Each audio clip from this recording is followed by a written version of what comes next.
naye Bala wasaba lisiti y'abaana abaasibwa nti ogenda kubata lisiti neekuweebwa bwe maze okuweebwa wiikisi zeetoolodde tozoogera kutukulaba oli mu bintu birala leeta abaana tosiriwaza naawe bonna.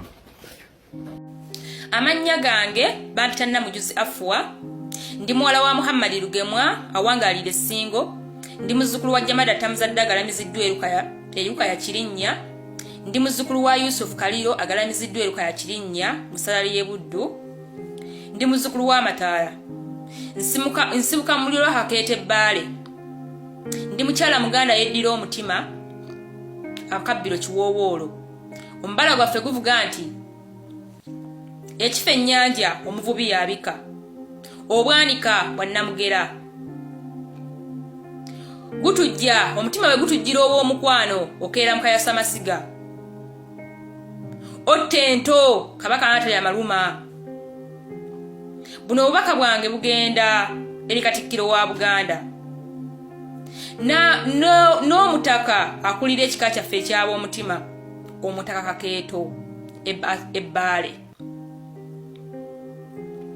Bannayeffe ng'ab'omutima tuli bennyamivu nnyo eri Katikiro wa Buganda Peter Mayiga ava mu kika kye tuvaamu, ava mu kika kyaffe, ayeddira omuziro gutweddira. Katikiro wa Buganda Peter Mayiga, totukiikiridde bulungi nga ffe abayanja, totukiikiridde bulungi nga ffe ab'omutima, otuswazizza nnyo, oweebudde ekika kyaffe, oswazizza kika kyaffe eri Obuganda, otuweebudde ekika kyaffe, okiweebudde kiweddemu ssupu. Tusaba omutaka Kakeete Bbaale oyogereko ne Katikiro wa Buganda Peter Mayiga, oli Katikiro wa Buganda gw'omukulira, oli boosi we. Tusaba oyogereko naye ekika kyaffe kiggwamu ssupu.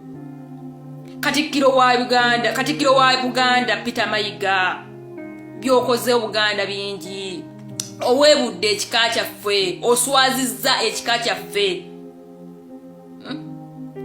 Ebiri ku Kabaka waffe byonna ebimutambulirako kisi birungi. Kyoyagala tugamba gw'osoose okubeera Katikiro wa Buganda? Bakatikkiro ab'emiziro emirala bazzenga babeerawo naye tebaakola bintu, tewali kyatuukibwa Kabaka waffe nga bimutuukiribwako ku mulembe gwo. Wano twali ku misinde, waliwo emisinde, empisa gye wayisaamu empologoma erindiridde Namulondo nga kamera zonna zikulaba, ne tulaba ng'otuswaza otumalawo. Ebiri ku Kabaka waffe ebitambulira Kabaka waffe, embeera Kabaka gy'alimu si nnungi. Ku mulembe gwa Katikiro wa Buganda Peter Mayiga, obutwa Kabaka wa Buganda bwe bamuweredde obutwa, kyogamba bali bwe Katikiro abazzenga babeerawo bati wabeerangawo obutwa. Lwaki ku mulembe gwo? Lwaki ku mulembe gwo Peter Mayiga Kabaka wa Buganda bwe bamugobeddeko abantu be bonna abamukuuma n'asigala ng'akuuma abasirikale? Lwaki? Abayanja twatuuka ddi okubeera bwe tutya ab'enkwe, n'enkwe ne tutuuka n'ozikola ku Kabaka wa Buganda, ne tutuuka okuba nga tukola enkwe ku Kabaka waffe owa Buganda. Abayanja twatuuka ddi awo? Bannaye Katikiro wa Buganda, taata oli mukulu waffe, oli wa kika kyaffe, toddira omuziro gwe weddira tukusibuka mu kika kyekimu, obeera mukulu waffe, oba oli kitaffe, oba oli jjajjaffe. Ne tukusaba weekubeko mu mutima, otuswaza, oswaza ekika kyaffe, okiweebudde okimazeewo. Tuwulira nga ffenna leero tutambula mu Buganda tukyawera kuba otuswazizza nnyo. Totukiikiridde bulungi Katikiro wa Buganda, totukiikiridde bulungi, go ge mazima, otuswazizza, otuweebudde otumazeewo. Noddirira empologoma ya Buganda erindiridde Namulondo n'ogityoboola n'ogisizaamu amaaso mu kamera. Allahu akbar walillahi hamdu. Mazima ddala tukiikiridde bulungi Peter Mayiga, totukiikiridde bulungi, wabula okuswazizza buswaza, otuweebudde bannanga amutaka omutaka keto tukubira omulanga omutaka kete bale tukubira omulanga oyogereko ne Katikiro wa Buganda oyogereko ne Katikiro wa Buganda Peter Mayiga yegwe bosi we tusaba oyogereko naye mbuwombeefu obw'ekitalo Katikiro wa Buganda Peter Mayiga tukusaba weekubeko mu mutima naawe oveeyo nnyonnyola Obuganda Kabaka waffe wajali onyonnyola ebigenda mu maaso eri Kabaka waffe wa Buganda naye tuswala ekika kyaffe okiweebudde okimalawo ekikuka kyaffe okimazeemu supu totukiikiridde bulungi nga ffe ab'omutima totukiikiridde bulungi ng'abayanja olinga yagala otugamba nti gwe Katikiro asoose okubeera Katikiro. Allahu akbar. Gusinze ayibende. Gusingidde ddala. Omukulu ono buli lunaku tumunyonyogera naye nga taseka. Leero baba asese. Bana bamunyonyogedde. Wakoze statement eno. Wagambye ogenda kulwanyisa bannabyabufuzi. Okyogedde oba na leero. Ogenda kulwanyisa bannabyabufuzi. Abaagala ebyo mwe bye mutaagala. Ogenda kubalwanyisa. Ogenda kubalwanyisa otya? Nga buli lunaku bagoba abantu ku mataka Abaganda. Batta Abaganda. Basiba Abaganda. Nga mugamba Obwakabaka tebuli mu byabufuzi. Kati gwe munnabyabufuzi ogenda mulwanyisa otya?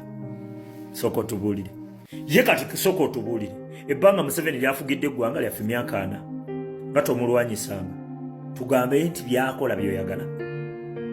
Mukama wo Ssaabasajja Kabaka buli kaseera gojja n'otugamba mbu yakutumye Ssaabasajja antumye. Yayimirira n'agamba Obwakabaka we buli naye tebulina buyinza. Ani yatwala obuyinza obwo? Si ye Museveni. Oba Ssaabasajja yali abugamba ffe nti ffe tulina obuyinza bwe. Kati bw'ogenda n'omiitinga oyo omusajja omutemu atemudde Abaganda abbye Abaganda agobye Abaganda ku mataka bannyina baffe bali mawanga g'Abawarabu gye babonaabonera Omuganda tanoonya mulimu mu ggwanga ebyo byonna gwe tobirabangako olaba bano busimanyo n'agaanya ebyamasaza awo n'oyikangula eddoboozi ng'okangula ku ddoboozi kasajja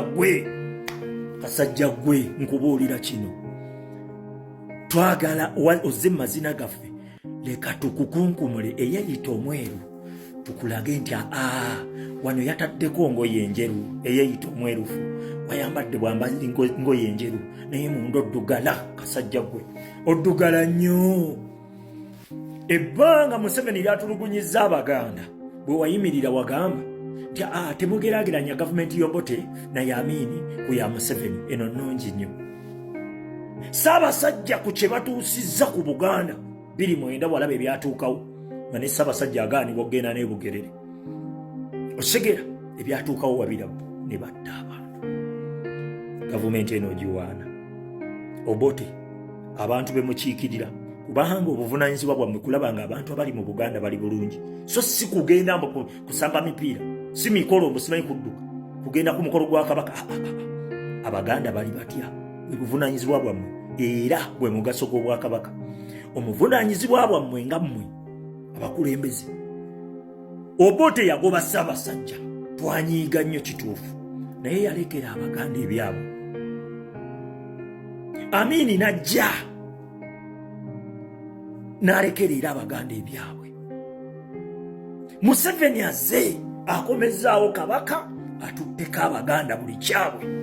Kati ani asinga ofiirwa? Bwakabaka kudda kye tufunamu nga tebulina buyinza ng'omusingo okutwala byaffe. Kyoyagala okuŋŋamba omusingo kubonaabona ffe tuboneebone kubanga Kabaka ye waali, ffe tuboneebone kubanga Katikiro ye waali, ffe tuboneebone kubanga emisinde gya Kabaka bwe bategeka birthday tugendayo. Kyo mwagala otugamba mugundi mwe tetuli basiru, tetubangako basiru. Mbusimanyi olaga byokoledde Obuganda, olaga kizimbe bwe waliwo ekizimbe. Wali olabyeyo eggwanga erikulaakulana kizimbe.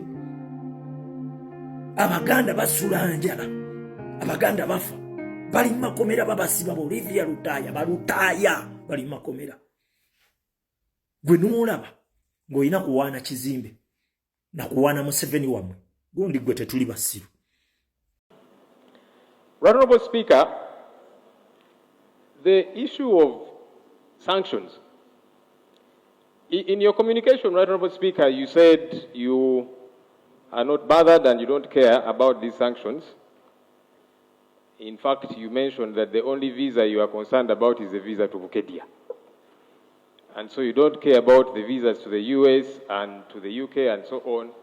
I'm now surprised why then you seem very bothered. Because if you say you only care about a visa to Bukedia, why do you seem very bothered and angry about this issue? I think it should not bother you, Right Honourable. I am not bothered at all. I am talking for 48 million Ugandans outside there. And that's not the issue. For me, my concern is, if you're saying you're only bothered about a visa to Bukedia, then you shouldn't be consumed by this issue, Right Honourable Speaker. You shouldn't be, because you also seem to be rallying us to join you in being angry over this matter. Because your concern is Bukedia, Right Honourable Speaker. No. Thank you. I want to implore government, Right Honourable Speaker.